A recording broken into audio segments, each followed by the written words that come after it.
খাবার প্রয়োগ করলেই যখন গাছ মারা যায় তাহলে কি গাছে খাবার প্রয়োগ করব না? গাছ যদি খাবার প্রয়োগ না করি তাহলে গাছটা বাড়বে কি করে? তো আমাদের প্রচুর ভিডিওতে বলা হয়ে থাকে এই গাছের খাবার নিয়ে। দেখুন, গাছে খাবার প্রয়োগ করতে আপনাকে বারণ করা হয়নি, কিন্তু গাছে খাবার প্রয়োগটা বারবার করতে বারণ করা হয়েছে।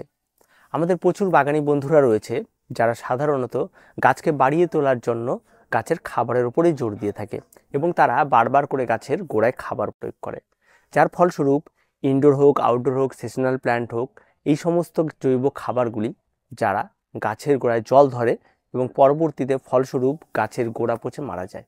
দেখুন, গাছের যদি উপরে কোনো একটা সমস্যা হয়, পাতা বা তার উপরের দিকে সমস্ত জায়গায়, সেটা থেকে কিন্তু গাছকে রিকভার করে গাছকে আবার নতুন করে ফিরিয়ে আনা যায়। কিন্তু গাছের গোড়ায় যদি কোনো সমস্যা তৈরি হয় বা গোড়ায় যদি গলদ তৈরি হয়, তাহলে সেই গাছকে আবার রিকভার করে আনাটা কিন্তু অসম্ভব ব্যাপার হয়ে দাঁড়ায়। তাই আমরা সবসময় বলি গাছের খাবার ব্যবহার করতে না, গাছের খাবারটা কম ব্যবহার করতে। আপনি যদি একজন ইনডোর প্ল্যান্ট হয়ে থাকেন তাহলে আমরা সবসময় বলি গাছে খাবারগুলি মাসে একদিন করে দিলেই যথেষ্ট, বারবার করে প্রয়োগ করার কোনো মানে নেই। তারপরে যদি সেজনাল কোনো প্ল্যান্ট হয় তাহলে আমরা সবসময় বলি লিকুইড খাবার ব্যবহার করতে। কেন লিকুইড খাবার ব্যবহার করতে বলি? কারণ লিকুইড খাবার সাধারণত গাছের গোড়ায় জমে থাকে না, যার ফলস্বরূপ গাছের গোড়া সবসময় যে ভিজে থাকবে এই ব্যাপারটা তৈরি হয় না। ফলে গাছ অনায়াসেই ভালো হয়, তার সে খাবারও পায়, তার মাটিটাও ভালো থাকে, গোড়া পচার সম্ভাবনাটা অনেকটা কম থাকে। এই ব্যাপারটা কিন্তু অবশ্যই থাকে। তার জন্য আমরা বলি লিকুইড খাবার সেজনাল প্ল্যান্টগুলোতে ব্যবহার করার। তারপরে যে বিষয়টি থাকে সেটাও কিন্তু অত্যন্ত গুরুত্বপূর্ণ একটি বিষয়, আর সেটা হচ্ছে তাহলে কি আমরা গাছে কোনো খাবারটাই ব্যবহার করব না? দেখুন, গাছে খাবার ব্যবহার করবেন, সেটাও কিন্তু একটা লিমিটেড, এটা কিন্তু মাথায় রাখতে হবে। তারপরে যে বিষয়টা আসি যে কোন কোন খাবারে গাছের সমস্যা তৈরি করে। দেখুন, সব ধরনের খাবারেই অতিরিক্ত মাত্রা প্রয়োগে সমস্যা তৈরি করে। সেটা রাসায়নিক হতে পারে, জৈব হতে পারে, তরল খাবার হতে পারে, সব কিছুই। অতিরিক্ত কোনো কিছুই ভালো নয়। তাই অল্প মাত্রায় আপনাকে প্রয়োগ করতে হবে। আপনি যদি অতিরিক্ত মাত্রায় প্রয়োগ করেন তাহলে কিন্তু ক্ষতি। তাই আপনি যদি মনে করেন যে আমি হাড় গুঁড়ো, শিংকুচি, এই সমস্ত কিছু সব মিক্স করে তৈরি করে খাবার তৈরি করে গাছে ব্যবহার করছে, খুব ভালো, করুন। কিন্তু সেটা যদি আপনি প্রতি সপ্তাহে সপ্তাহে ব্যবহার করা শুরু করেন আপনার গাছের গ্রোথের জন্য, তাহলে তো গাছের ক্ষতি হবেই। আর এই সমস্ত জৈব খাবারগুলিকে আমরা সাধারণত বলি স্লো রিলিজ খাবার। এরা গাছের গোড়ায় যাবে, সেগুলি পচবে, খাবার তৈরি করবে, তারপরে গাছ খাবার পাবে। তাই স্লো রিলিজ খাবারগুলি আপনি হয়তো আজকে প্রয়োগ করেছেন, আপনি দেখলেন এই খাবারটি 1 মাস পর হয়তো গাছের খাবারে পরিণত হবে এবং গাছ খাবার পাবে। আপনি তার আগে আপনার ধৈর্যটা ধরল না, আপনি তারপরে বলে আবার প্রয়োগ করে দিন। এইভাবে যখন বারবার প্রয়োগ করেন তখন এই সমস্ত জিনিসগুলি যখন পচনটা বেশি পরিমাণ হয়ে যায় তখন গাছের রুটগুলোকেও পচিয়ে দেয়। ফলস্বরূপ গাছের রুট যদি কোনো রকম আঘাতপ্রাপ্ত হয়, পচন ধরে, তাহলে কিন্তু গাছকে বাঁচিয়ে তোলাটা অসম্ভব ব্যাপার। সেখান থেকে কিন্তু গাছকে কোনো রকমভাবে রিকভার করা যায় না। এরকম প্রচুর ভুক্তভোগী বাগানে কিন্তু রয়েছে যাদের গোড়ায় সমস্যা তৈরি হয়ে গেছে। তাই সবসময় গোড়ার ভিতরে এই ব্যাপারগুলোই খেয়াল রাখতে হবে। হাড় গুঁড়ো, শিংকুচি, নিমখোল, সরিষার খোল, এই সমস্ত কিছুই গাছের উপযুক্ত খাবার। এই প্রত্যেকটা জিনিসই গাছের জন্য ভালো। তবে এই জিনিসগুলি প্রয়োগ করার সঠিক বিষয়গুলিকে ভালো করে বুঝতে হবে। যেমন হাড় গুঁড়ো রয়েছে, হাড় গুঁড়ো গাছে প্রয়োগ করার পরেও অন্তত হাড় গুঁড়ো সেখান থেকে ফসফরাসে পরিণত হতে অন্তত 45 ডেজ সময় লাগে। তাই সেই 45 ডেজ সময় অন্তত আপনাকে অপেক্ষা করতে হবে। তাই আমরা সবসময় বলি হাড় গুঁড়োটা গাছের মাটি প্রস্তুতির সময় দিয়ে দেওয়া উচিত। যখন আপনি সেশনাল প্ল্যান্ট করছেন, ঠিক আছে, যেমন শীতকালীন বাগান করছেন, সেখানে আমরা হাড় গুঁড়োকে খুব একটা বেশি ব্যবহার করতে না করে বলি রাসায়নিক ফসফেটটা ব্যবহার করে দিন, তাহলে সেটা খুব ভালো কাজ হয়। এটা কাজ করতে করতে গাছে ফুল ফল ধরে যায়, এই ব্যাপারটা থাকে। তাই হাড় গুঁড়োকে একটু লেটে ব্যবহার করি। আবার এই হাড় গুঁড়ো একটা ডাস্ট পাওয়া যায়, সেটা আবার খুব ভালো কাজ করে, সেটা আপনার তাড়াতাড়ি কাজ করে, সেটা ব্যবহার করতে পারেন।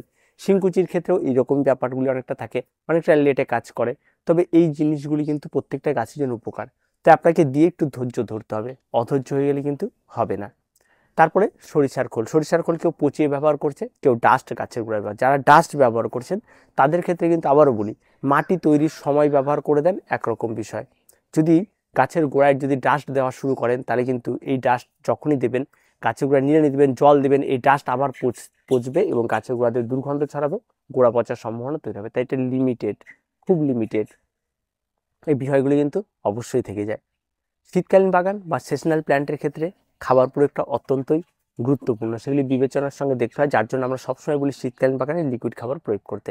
ড্রাই খাবারে অনেক সমস্যা তৈরি করতে পারে, বারবার প্রয়োগ করা তো অত্যন্তই ক্ষতিকারক। তো অল্প পরিমাণ প্রয়োগ করুন, বারবার প্রয়োগ না করে এগুলি ভালোভাবে প্রয়োগ করুন। প্রত্যেকটা খাবারই কিন্তু গাছের জন্য খাবার, খাবার জন্যই তো এরা নাম হয়েছে গাছের খাবার, এবং তাদের মধ্যে নিশ্চয়ই কোনো গুণাগুণ রয়েছে, গাছ খাবার পায় জন্য এগুলি মার্কেটে বিক্রি হয়, সমস্ত কিছু হয়। আমরা কখনো গাছে খাবার দিতে বারণ করছি না, একটা লিমিটেড খাবার দিতে বলছি, বারবার নয়। তাই এই বিষয়টা ভালো করে বুঝবেন।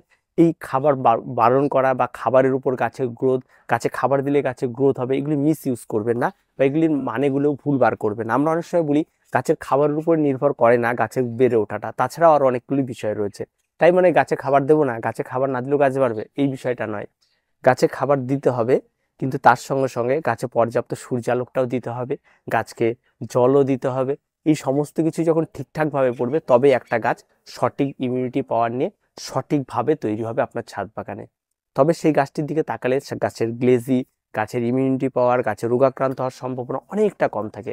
সেই গাছটার দিকে তাকালে আপনি বুঝতে পারবেন। তাই এই বিষয়গুলির ভুল মানে না বের করে সঠিক মানেটা বোঝার চেষ্টা করুন। গাছের খাবার অত্যন্ত প্রয়োজন, আবারও বলছি। তাই এগুলি নিয়ে অত ভুল ভ্রান্তি ভাবার কোনো কিছু নেই। শীতকালীন বাগানে আমরা লিকুইড খাবার এই কারণেই ব্যবহার করতে বলি, কারণ শীতকালীন বাগানে যে সমস্ত গাছগুলি থাকে তাদের কাণ্ডটি অনেকটা নরম কাণ্ড থাকে। এই সমস্ত কাণ্ডগুলিতে যদি কোনো কারণবশত যদি একটু ভিজে ভাব তৈরি হয়, একটু যদি জল জমা ভাব তৈরি হয়, এই ব্যাপারগুলি হয়, তাহলে গাছের গোড়াগুলি মারা যায়। আর সেই সমস্ত সময় একটা গাছ বড় হয়ে গেছে, তার গোড়ায় পচন ধরে গেছে, সেটাকে আপনি আর রিকভার করতে পারবেন না। সেখান থেকে গাছকে আবার পুনরায় আগের অবস্থায় ফিরিয়ে নিতে পারবেন না। গাছ যদি গোড়ায় ধাক্কা খেয়ে যায়, তাহলে সেই গাছের গ্রোথ থমকে যায়, গাছের অনেক সমস্যা তৈরি হয়, পরবর্তী গাছের মৃত্যু পর্যন্ত ঘটে। তাই এই সমস্ত গাছগুলি রসালো কাণ্ড থাকে শীতকালীন গাছের, তাই এদের কোনো একটা গোড়ায় সমস্যা হয়ে গেলে তাদের কিন্তু রিকভার করাটা অনেকটাই মুশকিল। তাই এগুলিকে ভালো করে বুঝতে হবে, তারপরে গাছে খাবার প্রয়োগ করতে হবে। গাছে খাবার প্রয়োগ করা মানেই গাছকে মেরে ফেলা হচ্ছে, গাছে খাবার প্রয়োগ আর করবো না, এমনটা বিষয় পার করবেন না। তো ধন্যবাদ প্রত্যেকে। আজকে এই ধরনের কমেন্টগুলো আপনারা করেন দেখে আমরা এই সমস্ত ডিসকাসগুলো করতে পারি।